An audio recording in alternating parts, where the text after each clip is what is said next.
Okay. The heartfulness essential practices. Heartfulness is precisely the feeling. The word evokes a life guided by wisdom of life. Where there is love, there is inspiration, enthusiasm, and energy. There is courage and compassion. There is hope and growth. So, the important aspect here. So, what is love? Love is that freedom of the mind. Love is only possible when the mind is free. Love is only possible when the mind is free from any transaction. So between the God and the devotee, love is possible when there is no transaction with myself and God. And we bring the same attitude with everyone around. So I keep saying this all the time. I've learned this lesson, I would say, with few interactions with Chariji, the previous master. We must be like a sponge. When there is a pressure, the sponge squeezes. Suppose if I say just because I'm a spiritual person, I'm not getting angry, then you are not a spiritual person. So it's a very antithesis. Our assumptions of a spiritual person is very different. But when I'm free, my reactions are also free, but at the same time, I can come back to normalcy. I can be mad. I can be really mad about a situation. But given a day or two, you can revive. You can come back to normalcy. Because at that point, wisdom prevails. When wisdom takes over, then you kind of see the same situation which caused anger in a different light. And then you proceed. But if I am carrying that anger for a longer time, 1 week, 2 weeks, 6 months, it hurts you. It continues to hurt you. It continues to eat you from inside. This, there is there is a temple being constructed. It's it's called Lord Ram. The whole history of Ram is he's supposedly a being of higher consciousness and very much a human being. And he had to leave all his kingdom and go to forest. And in the forest, a demon abducts his wife and he fights with the demon and brings her back. And there is one person, a good friend, helps him. His name is Hanuman. And yesterday, Daji was talking about this personality. And Daji said, Hanuman means the one who has the conquer over his self-respect. So when you have that, when you drop all your insecurities of life, when all insecurities are dropped, you come out of all these manipulations in life. You're not manipulating situations. Even when I'm saying, oh, I am a great devote, I'm trying to show all the things to, everyone around to kind of make others feel devote, that I am a devote.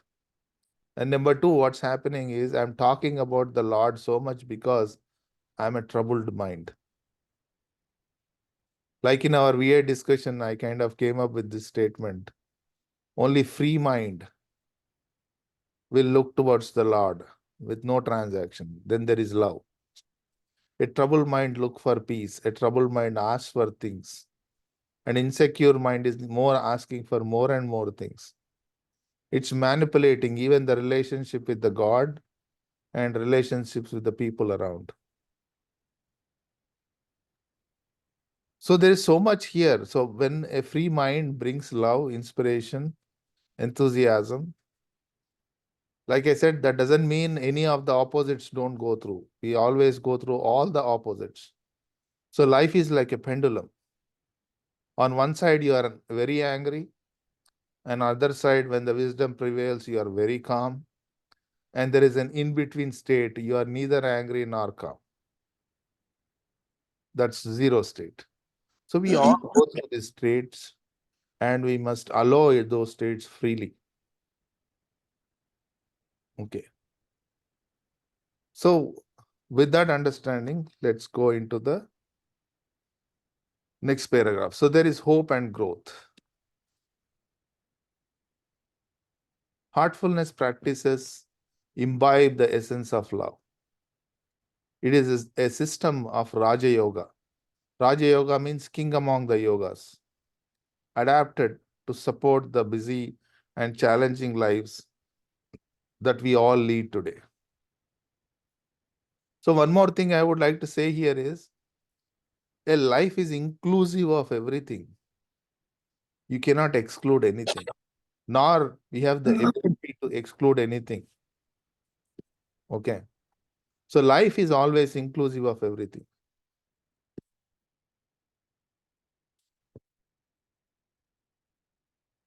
So you must do this, or you have to follow this in heartfulness.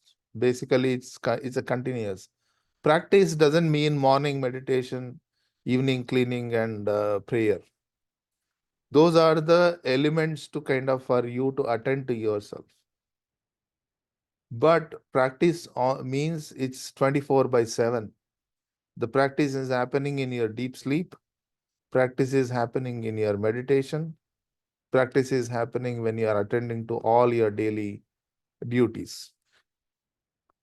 So that's why the attitude, this chapter is very relevant, because when do you have to have an attitude? Right attitude all the time. So that's why that means practice is continuous 24/7. The system is designed to align with the body's natural rhythms and energy flow, helping one progress faster. For this reason, the system is also known as the natural path, although the name heartfulness more prevalent now. So earlier it was used to be called natural path meditation. Just like we are coining the word heartfulness, we all used to say natural path. Natural path is the path which you take naturally in a very natural way. You come closer with the nature of the self and bring that essence out into your life. And heartfulness way basically pretty much means the same meaning in different words. So heartfulness practices offers self-paced techniques that evolve your consciousness and integrate your spirit into daily life. Each day becomes a day of experience, a day of positive change that create a micro shift inside, which keeps you going further. So this, when we are talking about micro shift, there is a small shift in the consciousness. And there are some times you will see a big leap of shift. That big leap of shift, you feel it as an experience. In the micro shifts, you don't really kind of see them, but overall cumulative changes you will feel over a period of time. So which keeps you going further. So the essential practice of heartfulness include relaxation, morning meditation, evening cleaning, and nighttime prayer.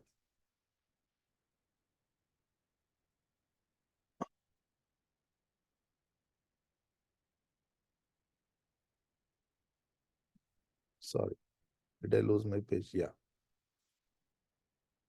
As we have talked about willingness and interest are the only prerequisites for the practice. So who can practice? Correct. Whoever is willing and interest. Of course, anything we do is, because there is some willingness. I listen to music because I have interest in music. I read books because I have interest in books. So where there is interest, willingness automatically follows. Otherwise, you're forcing it upon yourself. When you force it upon yourself, there is no heart. So I rather do it willingly than forcing it upon myself. So that also means this,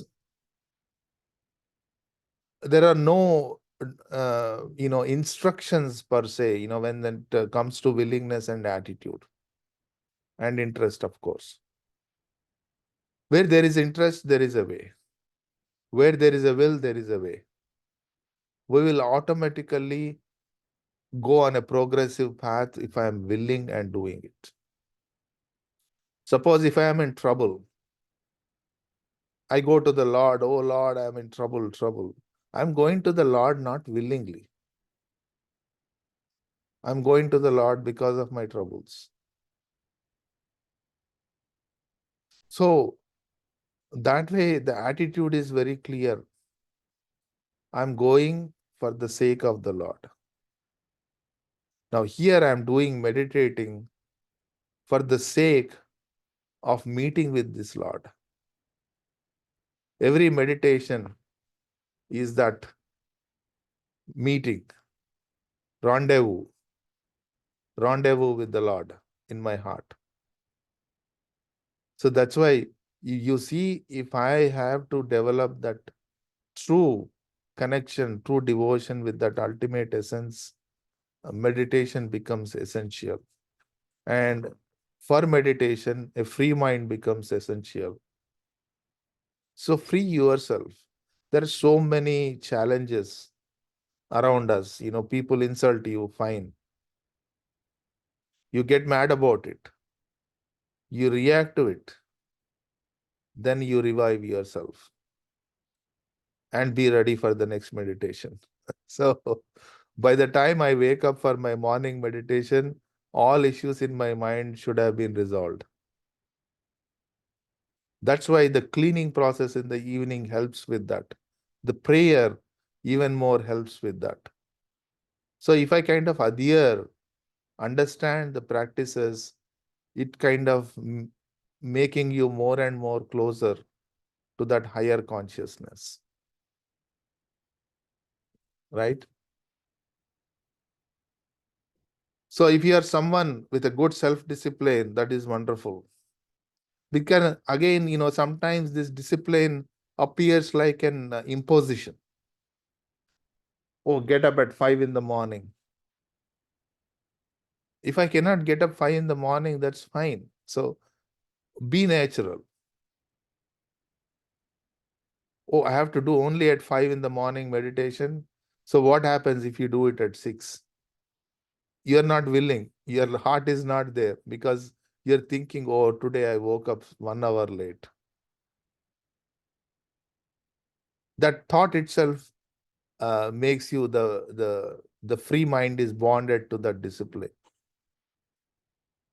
So here discipline is in a natural way. But if you're someone dealing with few blows in life, someone recovering from pain or some other challenges that dented your confidence, don't worry. The practices are self-paced and simple. So there is no unnecessary imposition on yourself. Just do it as the time permits, as your your mental status permits, as your health status permits, as your financial status permits. But when all this is permitting, we chose not to meditate, but go for TV, go for something else. Like I was saying, most of our time is spent on engaging this mind, entertaining this uh, mind, lulling the mind basically, so that it can escape. But the so-called idea of escapism, we are losing a great deal in our life. So that's why I said the practice is 24/7. So if you have only 10 minutes, meditate. Start with that. If you can spare 10 minutes in the evening, do your cleaning. If you're commuting to work and feel like meditating, go ahead. This is your practice to fulfill your deepest aspiration. You decide how and when you want to get there. So it's all, this journey is taken up by you, experienced by you, and for the sake of yourself. And that's why if anybody asks me, how many members are there in your heartfulness? I say two people. One is myself and the teacher of the system. In this case, the living master, Daji. So it's always a living master. The past masters were there, you know, at some level that inspiration is there through their words, through their books. But living master is the key. So to me, there are only two people. You bring any third person into your heartfulness practice, it is all contaminated. How much ever the other person is good, it is contaminated. So it is you and your Lord, the higher essence, are the only two things required here. With that, I'll stop for any comments, questions. I have a question then. Yes. Then a trainer, then, wouldn't that be considered third person? No, I mean, trainer is not considered as third person. Trainer is the one which is aiding you, but trainer, so my connection is with the Lord. What has the trainer got to do with it? So trainer is helping you to clean, transmit so that it aids your meditation. That's all the role of the trainer is. Well, isn't that what Daji does? Same thing, but that's why the essence, the higher essence, the Daji, the living master is within your heart, not external personality. External personality is more of a, a guide, guiding you. Again, doing the cleaning, transmitting, and things like that. But the real feeling, the real essence is within you. The true master is within you. And I've always been there with you. Even before you met Daji, it was there with you. Okay. So that essence has been there with every life on earth. But human consciousness fortunately has the ability to kind of feel it. And it has been there thousands of years ago. It has been there many lives back.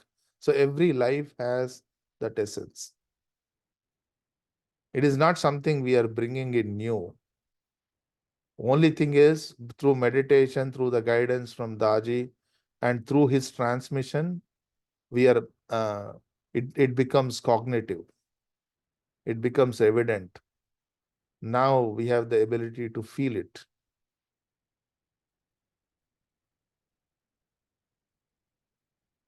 Okay. But good question, Cliff. Thank you.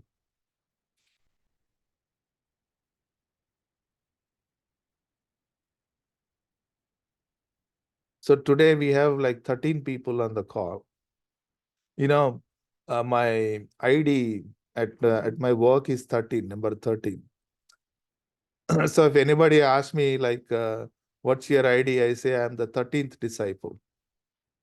Jesus is supposedly have 12 disciples. And then later, they recognize the 13th disciple also. If you want to read about the 13th disciple, Google it, or we can discuss in our next session.